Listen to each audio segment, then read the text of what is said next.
నమస్కారం అందరికీ. ప్రైమ్ 9 ఆటోమొబైల్కు స్వాగతం. భారతదేశపు రోడ్లపై ఒక నిశ్శబ్ద విప్లవం జరుగుతోంది. ఆకుపచ్చ నంబర్ ప్లేట్లతో దూసుకుపోతున్న ఎలక్ట్రిక్ స్కూటర్లు ఒకవైపు, దశాబ్దాలుగా మన నమ్మకాన్ని చురగొన్న పెట్రోల్ స్కూటర్లు మరోవైపు. 2026 సంవత్సరం ద్విచక్ర వాహన కొనుగోలుదారులకు ఒక కీలకమైన కూడలిగా మారింది. పెరుగుతున్నటువంటి పెట్రోల్ ధరలు, మెరుగైన ఛార్జింగ్ సౌకర్యాలు, ప్రభుత్వ ప్రోత్సాహకాల మధ్య వినియోగదారుడు అయోమయంలో ఉన్నాడు.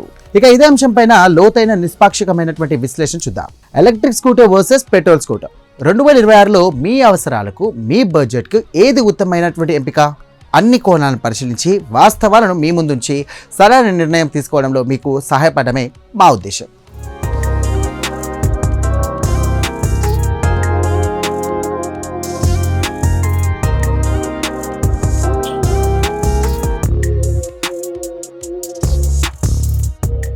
మొట్టమొదటిగా మనం మాట్లాడుకోవాల్సింది కొనుగోలు ధర గురించి. ఒక వాహనాన్ని ఇంటికి తీసుకురావడానికి ప్రారంభంలో పెట్టే ఖర్చు కొన్ని సంవత్సరాల క్రితం వరకు ఎలక్ట్రిక్ స్కూటర్లు చాలా ఖరీదైనవిగా ఉండేవి. కానీ 2026 నాటికి పరిస్థితి పూర్తిగా మారింది. ప్రస్తుతం మార్కెట్లో పెట్రోల్ స్కూటర్ ధర సుమారు 75,000 రూపాయల నుండి 1,20,000 రూపాయల వరకు ఉంటుంది. వీటికి ఎలాంటి సబ్సిడీలు ఉండవు. మరోవైపు ఎలక్ట్రిక్ స్కూటర్ల ధరల శ్రేణి కొంచెం ఎక్కువగా అంటే 40,000 రూపాయల నుండి 1,60,000 రూపాయల వరకు కనిపిస్తూ ఉంటుంది. అయితే ఇక్కడ అసలు విషయం ఉంది. కేంద్ర ప్రభుత్వం అందిస్తున్నటువంటి ఫేమ్ 2 సబ్సిడీ, దీనికి తోడు వివిధ రాష్ట్ర ప్రభుత్వాలు అందిస్తున్నటువంటి ప్రోత్సాహకాల వల్ల ఎలక్ట్రిక్ స్కూటర్ల అసలు ధర గణనీయంగా తగ్గుతోంది. దీనివల్ల ఒక మంచి పెట్రోల్ స్కూటర్ ధరకు ఒక నాణ్యమైనటువంటి ఎలక్ట్రిక్ స్కూటర్ కూడా లభిస్తోంది. కాబట్టి ఒకప్పుడు పెద్ద అడ్డంకిగా ఉన్నటువంటి ప్రారంభ ధర వ్యత్యాసం ఇప్పుడు చాలా వరకు తగ్గింది. ఇక నిర్ణయం తీసుకునేటప్పుడు ఇది ఒకప్పుడు ఉన్నంత పెద్ద అంశం కాదు. ఇక రెండో అత్యంత ముఖ్యమైనటువంటి అంశం నడిపే ఖర్చు, అంటే ఇంధనం వర్సెస్ విద్యుత్. ఇక్కడ ఎలక్ట్రిక్ స్కూటర్లు స్పష్టమైన ఆధిక్యాన్ని ప్రదర్శిస్తాయి. ఒక ఉదాహరణతో దీన్ని అర్థం చేసుకుందాం. ప్రస్తుతం భారతదేశంలో సగటు పెట్రోల్ ధర లీటర్కు 105 రూపాయలకు పైగానే ఉంది. సాధారణంగా పెట్రోల్ స్కూటర్లు లీటర్కు 40 నుండి 50 కిలోమీటర్ల మైలేజ్ని ఇస్తాయి. అంటే 1 కిలోమీటర్ ప్రయాణించడానికి మీకు సుమారుగా 2 రూపాయల నుండి 2.5 రూపాయల వరకు ఖర్చు అవుతుంది. ఇప్పుడు మీరు నెలకు సగటున 1000 కిలోమీటర్లకు ప్రయాణించాలనుకుంటే కనుక మీరు నెలవారీ పెట్రోల్ ఖర్చు 2,200 రూపాయల నుండి 2,500 రూపాయల వరకు ఉంటుంది. ఇప్పుడు ఎలక్ట్రిక్ స్కూటర్ల విషయానికి వద్దాం. ఒక ఎలక్ట్రిక్ స్కూటర్ను పూర్తిగా ఛార్జ్ చేయడానికి అయ్యే కరెంటు ఖర్చు సుమారుగా 15 నుండి 25 రూపాయలు మాత్రమే. ఈ ఒక్క ఛార్జ్తో ఇది సుమారు 100 కిలోమీటర్ల వరకు ప్రయాణిస్తుంది. అంటే 1 కిలోమీటర్కు అయ్యే ఖర్చు కేవలం 20 నుండి 30 పైసలు. అదే 1000 కిలోమీటర్ల నెలవారీ ప్రయాణానికి మీకు అయ్యే ఖర్చు కేవలం 200 నుండి 300 రూపాయలు. తేడా గమనించారా? దాదాపు 8 నుండి 10 రేటు తక్కువ.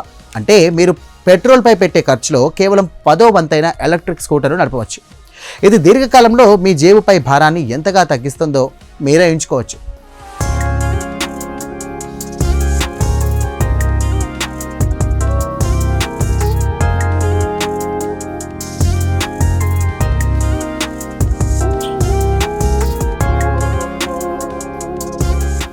ఖర్చుల గురించి మాట్లాడుతున్నప్పుడు నిర్వహణ మరియు సర్వీసింగ్ గురించి కూడా చర్చించాలి.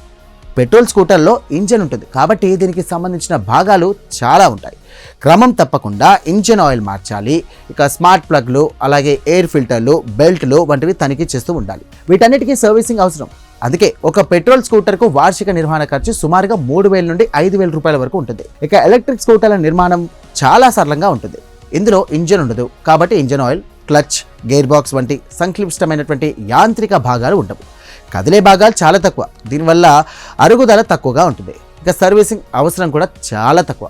ఇక బ్రేకులు, టైర్లు వంటి సాధారణ తనిఖీలు తప్ప పెద్దగా చేయించాల్సింది ఏమీ ఉండదు. అందుకే ఒక ఎలక్ట్రిక్ స్కూటర్ వార్షిక నిర్వహణ కేవలం ఖర్చు వచ్చేసి 800 నుండి 1,500 రూపాయల మధ్యలోనే ఉంటుంది. ఈ విషయంలో కూడా ఎలక్ట్రిక్ స్కూటర్లు స్పష్టమైన విజేతలుగా నిలుస్తున్నాయి. ఇక డబ్బు, ఖర్చుల సంగతి పక్కన పెడితే కనుక అసలు డ్రైవింగ్ అనుభవం ఎలా ఉంటుంది? పని విషయంలో రెండింటికి వాటి ప్రత్యేకతలు ఉన్నాయి. ఇక పెట్రోల్ స్కూటర్లు మనకు బాగా అలవాటైనటువంటి అనుభవాన్ని ఇస్తాయి. ఇంజన్ శబ్దం, లీనియర్ పవర్ డెలివరీ, ముఖ్యంగా హైవేలపై నిరంతరాయంగా అధిక వేగంతో ప్రయాణించేటప్పుడు ఇవి మరింత ఆత్మవిశ్వాసాన్ని ఇస్తాయి. వీటి గరిష్ట వేగం గంటకు 85 నుండి 105 కిలోమీటర్ల వరకు ఉంటుంది. మరోవైపు ఎలక్ట్రిక్ స్కూటర్లు ఒక వినూత్నమైనటువంటి రైడింగ్ అనుభవాన్ని అందిస్తాయి. వీటిలో ఉండే తక్షణ టార్క్ కారణంగా ఇక యాక్సిలేటర్ తిప్పగానే ఎలాంటి ఆలస్యం చేయకుండా వెంటనే వేగాన్ని అందుకుంటాయి. ఇది నగర ట్రాఫిక్లో చాలా ఉపయోగపడుతుంది.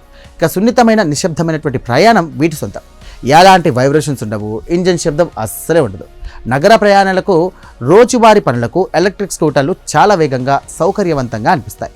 వీటి గరిష్ట వేగం కూడా ఇప్పుడు పెట్రోల్ స్కూటర్లకు పోటీగా గంటకు 70 నుండి 100 కిలోమీటర్ల వరకు ఉంటుంది. కాబట్టి మీ ప్రయాణం ఎక్కువగా నగరంలోనే అయితే ఎలక్ట్రిక్ స్కూటర్ మెరుగైన అనుభూతిని ఇస్తుంది. ఇదే మీరు తరచుగా హైవేలపై ప్రయాణిస్తే కనుక పెట్రోల్ స్కూటర్ ఇప్పటికీ ఒక నమ్మకమైనటువంటి ఎంపిక.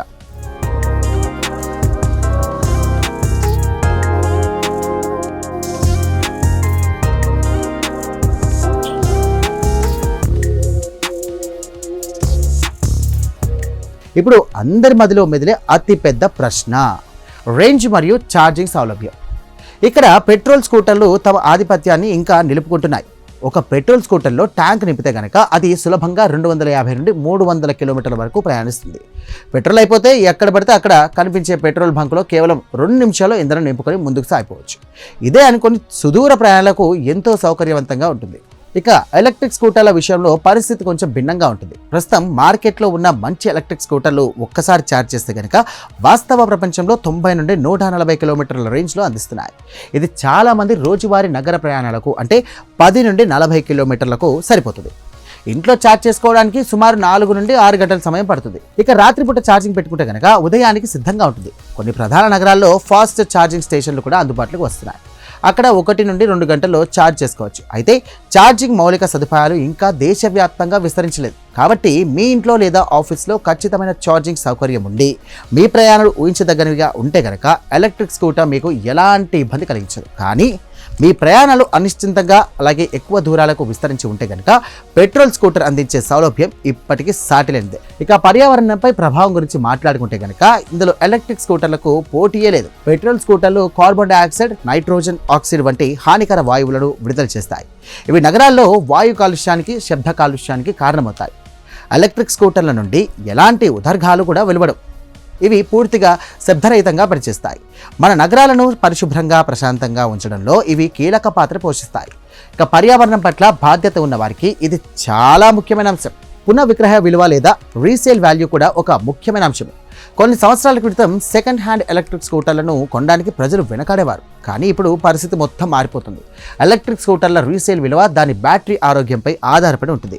ఇక మార్కెట్ పరిపక్వత చెందుతున్నటువంటి కొద్దీ సెకండ్ హ్యాండ్ ఈవీ మార్కెట్ కూడా మెరుగుపడుతోంది. మరోవైపు పెట్రోల్ స్కూటర్లకు చాలా కాలంగా ఒక స్థిరమైన, ఊహించదగినటువంటి రీసేల్ మార్కెట్ ఉంది. ముఖ్యంగా చిన్న పట్టణాలు, గ్రామీణ ప్రాంతాల్లో వీటిని అమ్మడం ఇంకా సులభం.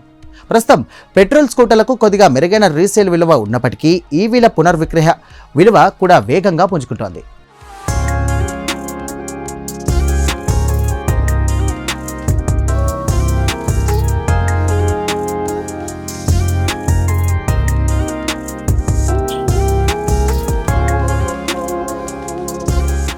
ఇవన్నీ పరిగణలోకి తీసుకొని 5 ఏళ్ల కాలానికి మొత్తం యాజమాన్య వ్యయాన్ని లెక్కిస్తే కనుక అసలు చిత్రం స్పష్టమవుతుంది. మీరు సంవత్సరానికి 10,000 కిలోమీటర్లు ప్రయాణిస్తారని అనుకుందాం. 5 ఏళ్లలో ఒక పెట్రోల్ స్కూటర్ కోసం మీరు మొత్తం పెట్టే ఖర్చు, కొనుగోలు ధర plus petrol plus servicing plus సుమారు 2,20,000 నుండి 2,60,000 రూపాయల వరకు ఉంటుంది. అదే ఒక ఎలక్ట్రిక్ స్కూటర్ కోసం పెట్టే మొత్తం ఖర్చు అయితే కొనుగోలు ధర plus current bill plus servicing కేవలం 1,20,000 నుండి 1,50,000 రూపాయల మధ్యలోనే ఉంటుంది. అంటే 5 ఏళ్ల వ్యవధిలో ఎలక్ట్రిక్ స్కూటర్ వాడకం ద్వారా మీరు దాదాపు ₹1,00,000 లేదా అంతకంటే ఎక్కువ ఆదా చేయగలరు. ఇంత విశ్లేషణ తర్వాత తుది తీర్పు ఏమిటి? 2026లో మీరు ఏది కొనాలి? ఇక సమాధానం మీ వ్యక్తిగత అవసరాలపై ఆధారపడి ఉంటుంది. మీ ప్రయాణం ఎక్కువగా నగరంలోనే ఉండి రోజుకు 10 నుండి 40 కిలోమీటర్ల మధ్య తిరుగుతూ మీకు ఇంట్లో లేదా ఆఫీస్లో ఛార్జింగ్ పెట్టుకునే సౌకర్యం ఉంటే కనుక, మీరు తక్కువ నిర్వహణ ఖర్చుతో నిశ్శబ్దమైనటువంటి సున్నితమైన ప్రయాణాన్ని కోరుకుంటే కనుక, పర్యావరణం పట్ల మీకు శ్రద్ధ ఉంటే కనుక నిస్సందేహంగా ఎలక్ట్రిక్ స్కూటర్ మీకోసం ఉత్తమమైన ఎంపిక. 2026లో 80% పట్టణ భారతీయ కొనుగోలుదారులకు ఇదే తెలివైన ఎంపిక అని చెప్పవచ్చు. అలా కాకుండా మీరు తరచుగా హైవేలపై లేదా సుదూర ప్రయాణాలు చేస్తుంటే కనుక, మీకు నమ్మకమైన ఛార్జింగ్ సదుపాయం అందుబాటులో లేకపోతే, ఎక్కడికి వెళ్ళినా వెంటనే ఇంధనం నింపుకొని సౌలభ్యం మీకు ముఖ్యమైతే కనుక, లేదా మీరు గ్రామీణ లేదా తక్కువ ఈవీ మౌలిక సదుపాయాలు ఉన్నటువంటి ప్రాంతంలో నివసిస్తుంటే పెట్రోల్ స్కూటర్ ఇప్పటికీ మీకు సరైన నమ్మకమనే వాహనం. ఉదాహరణకు justbuycycles.com వంటి ప్లాట్ఫామ్లలో ఇక 91 RX1, NX1 వంటి మోడల్స్ అందుబాటులో ఉన్నాయి. ఇవి సుమారు 40,000 నుండి 45,000 రూపాయల ధరలో లభిస్తూ ఉంటాయి. ఇవి తక్కువ వేగంతో సుమారు 40 నుండి 50 కిలోమీటర్ల రేంజ్లో వస్తాయి. చాలా చిన్న ప్రయాణాలకు, స్థానిక పనులకు, బడ్జెట్లో వాహనాలు కావాలనుకునే వారికి ఇవి సరిపోతాయి. కానీ మీ అధిక వేగం, ఎక్కువ రేంజ్ కావాలంటే కనుక టీవీఎస్ ఐక్యూబ్, అయితే రిజా, ఓలా S1 Pro వంటి ప్రధాన స్రవంతి ఈవీ స్కూటర్లను పరిగణించడం మంచిది. వాటి పెద్ద బ్యాటరీలు, వేగవంతమైనటువంటి పనితీరు భారతీయ నగరంలోని సాధారణ వినియోగ విధానాలకు బాగా సరిపోతాయి. ముగింపుగా చెప్పాలంటే 2026 నాటికి ఎలక్ట్రిక్ స్కూటర్ టెక్నాలజీ చాలా అభివృద్ధి చెందింది. ఇవి కేవలం పర్యావరణ రహితమైనటువంటివి మాత్రమే కాదు, ఆర్థికంగా కూడా చాలా లాభదాయకమైనవి. అయితే పెట్రోల్ స్కూటర్లు అందించే సౌలభ్యం, విస్తృతమైనటువంటి నెట్వర్క్ వాటిని ఇంకా పోటీలో నిలబెడుతున్నాయి. ఎంపిక అనేది పూర్తిగా మీ జీవనశైలి, ప్రయాణ అవసరాలు మరియు ఛార్జింగ్ సౌకర్యాలపై ఆధారపడి ఉంటుంది. ఏదైనా నిర్ణయం తీసుకునే ముందు 2 రకాల స్కూటర్లను టెస్ట్ రైడ్ చేసి మీ అవసరాలను బేరుచు చేసుకోవడం ఉత్తమం. ఎందుకంటే అంతిమంగా మీ అవసరమే మీకు సరైన మార్గాన్ని చూపిస్తుంది. ఇలాంటి ఆటోమొబైల్ అప్డేట్స్, కొత్త బైక్ రివ్యూలు, స్కూటర్ కంపారిజన్స్, అలాగే బయర్ గైడ్స్ కోసం Prime9 ఆటోమొబైల్ను వెంటనే సబ్స్క్రైబ్ చేసుకోండి. వీడియో నచ్చితే కనుక లైక్ చేయండి, మీ ఫ్రెండ్స్తో షేర్ చేయండి. మరో ఆసక్తికరమైనటువంటి వీడియోతో త్వరలో కలుద్దాం. అప్పటి వరకు ride safe. Thank you. Bye.